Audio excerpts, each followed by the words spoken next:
Hey everyone, Tyler with Meeple Mountain here, bringing you another board game review, this time from our friends at Big Potato Games. That's right, we're looking at their newest title, Snakes, which brings a lot of trickery and deception to the fun group party game kind of trivia format or genre of games that many of us know and love.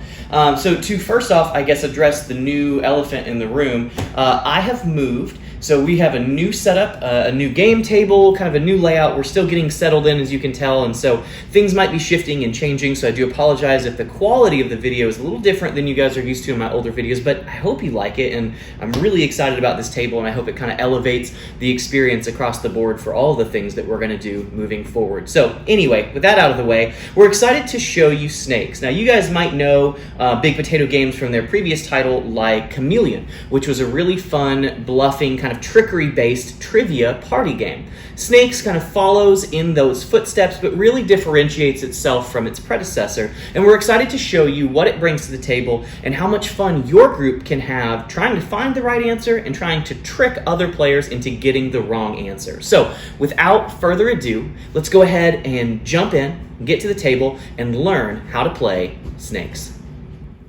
Snakes is a multiple-choice trivia deduction game that's played over a series of 6 rounds in which players are going to take on the role of ordinary human, mongoose of truth, or snake. Now, effectively, the mongoose of truth is just another ordinary human attempting to guess the answers of these questions correctly. You'll see that the game comes with a large selection of multiple-choice trivia questions that are arrayed over a large variety of categories. Every player is going to have little tiles associated with each of the correct choices, A, B, and C, and then a snake tile that they will play if they are the snake role. Ordinary humans are simply attempting to guess the correct answer. They're trying to know the trivia and get points based on how many questions they answer correctly. The mongoose of truth is just another human. They don't have any special powers except that they get this totem. And when they receive the mongoose of truth character tile, they're going to reveal this token so that other players know that they are effectively an ordinary human. They know that they can trust them to be guessing the correct answer. Snakes, on the other hand, are going to be attempting to get the humans, the ordinary players, to guess incorrect answers, to guess the wrong answer on the multiple choice. Now, every round play goes something like this. We're going to set the game up for 4 players. You'll notice that this game will accommodate up to 8 players, and the number of snakes and ordinary humans varies depending on how many players there are, but let's just go ahead and set it up for a 4-player game. So we'll move the rest of the components out of the way so we can see what happens.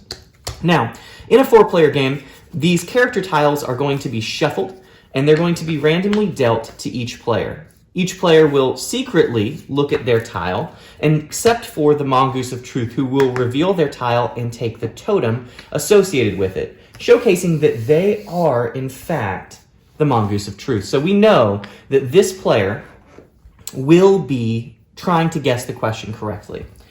All of the answer tiles are going to be kept secret. Obviously, we'll be flipping them over to kind of showcase a turn here in a moment.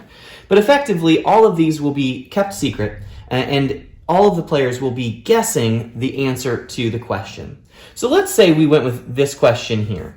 A moderator, selected from the group, it doesn't matter who it is, will be kind of in charge of the cards, and they're going to reveal this question. This one says, which of these sold more on eBay? A, a copy of Superman 1, B, Lunch with John Travolta, or C, the town of Bridgeville, California.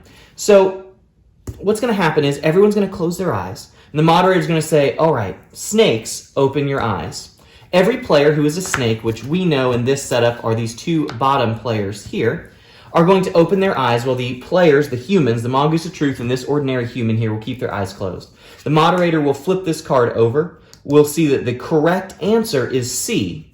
They'll leave that for a minute or 2. They'll flip it back, tell everyone to close their eyes, kind of secret Hitler style, and then we'll continue play. Everyone will open their eyes at this time. Now remember, the only tile that's revealed is the mongoose of truth. The other players don't know who the snakes are, but this human knows that he can trust the mongoose of truth. Now, these snake players are going to start some dialogue about what the answer could be.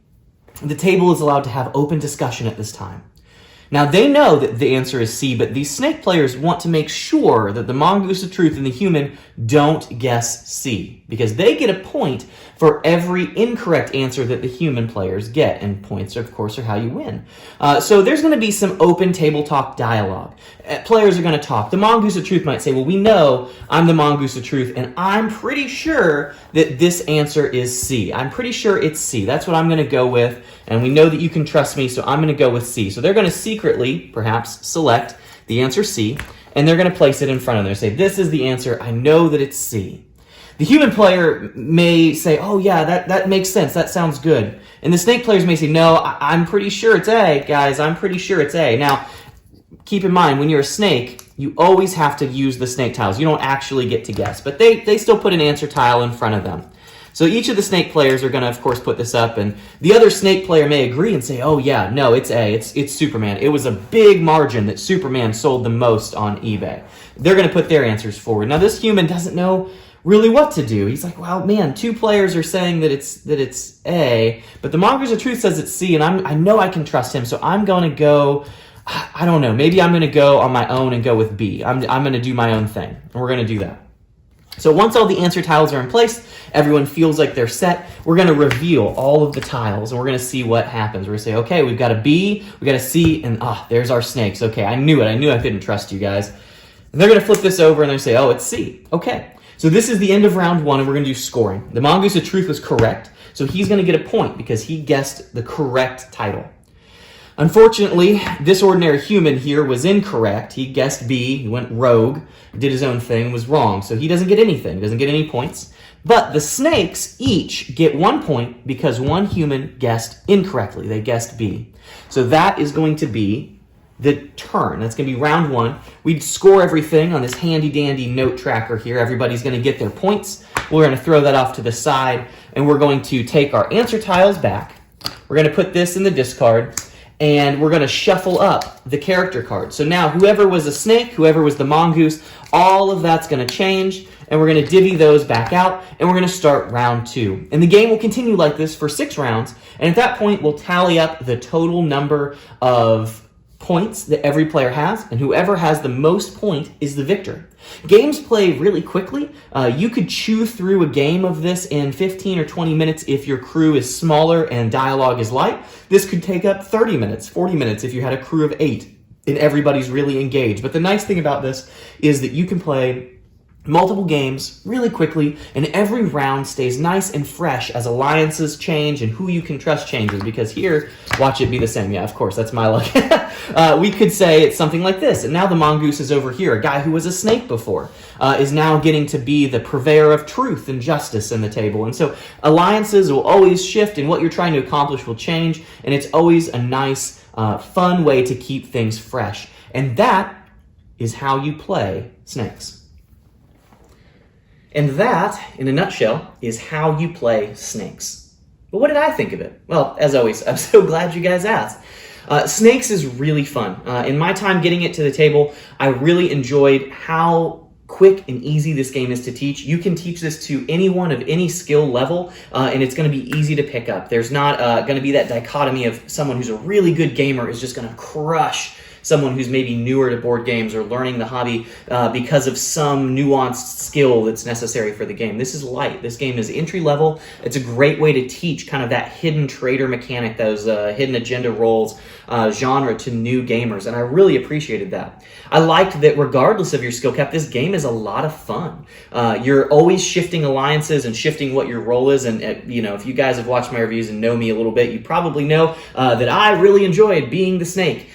Trivia games are fun. They're not always my favorite thing, but the thing that I loved about snakes is that it's really not a trivia game. It's a manipulation game, and being a snake is so fun. It was so fun to try and trick people into getting the wrong answers, and the nonsense, reasoning that you could bring up for why your answer was the right answer instead of the actual right answer was so fun. You could just make up these massive narratives and stories, and it was great. It was always a good time if you have the right group. And that's the first critique I'll mention, is this game is dependent on a good group. If you have people that just don't want to talk or don't want to dialogue or argue with each other about the answers and the questions on the cards, then this game may feel a little flat. Like if everyone's just like, oh, it's this, boom, done, and that's it, you're missing, in my opinion, the most fun aspect of this game, which is that it brings these fun arguments and dialogue to the table, and it can be really funny and really enjoyable to be a part of.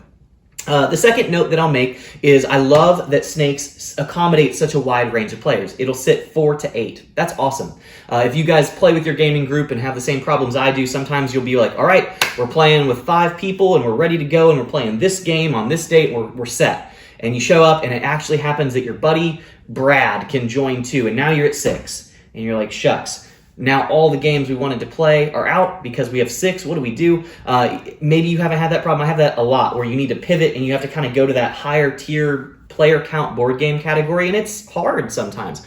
And so it's great to see a game be able to accommodate such a wide range of people. Once you get in that 6+ range, I feel like it's always hard to find a good game. And so it's nice to have more games accommodating that wider range of people. So excited about that. I will note, though, again, caveat, this game is definitely more fun with more people. So I showed you in the illustration there a 4-player game. Now put yourself in the role of the ordinary human. He sees the mongoose of truth. He knows he can trust him. And he knows for a fact that the other 2 players are snakes. That's it. If you're a human, you have all the information. Now, if you're the mongoose, you don't know who to trust, but that's pretty much it. The snakes know who the snakes are. The human knows who everyone is. The mongoose is only 25% of the players have any doubt about who anyone is. And the mongoose pretty much knows he can only trust one of the 3. And so it felt a little stale at 4 players as far as the deduction in the table narratives, because the chances of the mongoose trusting the right person is so low, and the human knows who everyone is, so he's not trusting anyone besides the mongoose, and so you miss some of the fun. Now, once you get into 8 players, you have 4 total snakes, and you have 3 humans in the mix, and so nobody really knows who anybody is, and so the dialogue and the uncertainty of what the right answer is really goes through the roof, and that was super fun. So I would say if you're playing this game, shooting for 5, maybe 6, kind of is the minimum for player count and up, really makes this game blossom and be the most fun that it can be. It's not bad at 4. It's still a fun experience, but it's definitely more sterile than it is at 6, 7, or even 8 players. 8 players would be a joy. I didn't play it at 8, but at 6, at 7, it was really fun. So I would say if you have more friends that you want to get to the table, that is the opportunity to bring snakes out, because it's really fun with lots of people and lots of snakes just sowing dissent. And again, it's just a joy. I could go on and on about how much fun it is to be a snake, but I'll let you guys discover that on your own. So final critiques. The game is fun. It's easy to teach. You've got this massive deck of cards and questions, so you have a lot of replayability before things get super cold and sterile there. You've got variable player count, which is awesome. Component quality, there's not much to say to in this game because you don't need massive minis and things like that. And so the game is great. It's beautiful. Everything is nice. I wouldn't say that any particular piece of this game is, platinum deluxe premium components, but you don't need that for this game. This game is wonderful as it is. It's fantastic. And the nice thing about it is, because you don't have those premium pieces, the cost is super digestible. Big Potato does a great job of making games that are wallet friendly, and I really appreciate that. So you've got a great game in a small package here that doesn't break your wallet, that sits a wide range of people, that's really fun. It's a great bang for your buck. So I would encourage you, if you're looking for a new party game, something that's accessible to all ranges of your gamer friends, this is something that you'd want to check out. Snakes is a game that you'll enjoy, that you'll get to the table frequently, that won't take a huge chunk of time, that won't take a huge chunk of cash, and it'll be a fun experience for your whole group. So I would definitely encourage you to check out Snakes. I know that I enjoyed my time with it, and I'm pretty sure you will too. Well, as always, I want to thank you guys for coming to Meeple Mountain for all of your board game related needs. We've got a little bit of a different setup here for my review, so drop me a comment in the link below. Let me know what you think of the new setup. It's going to be changing as we get everything unpacked and settled, but I'm excited to show you the new gaming basement as it grows. But anyway, thank you so much for checking things out. I hope you'll continue to come to Meeple Mountain for all of your board game related needs, and as always, happy gaming. Thanks for watching, and I hope you enjoyed this video. Check out some of our other Meeple Mountain content. I promise you won't be disappointed. This is Tyler Williams, signing off.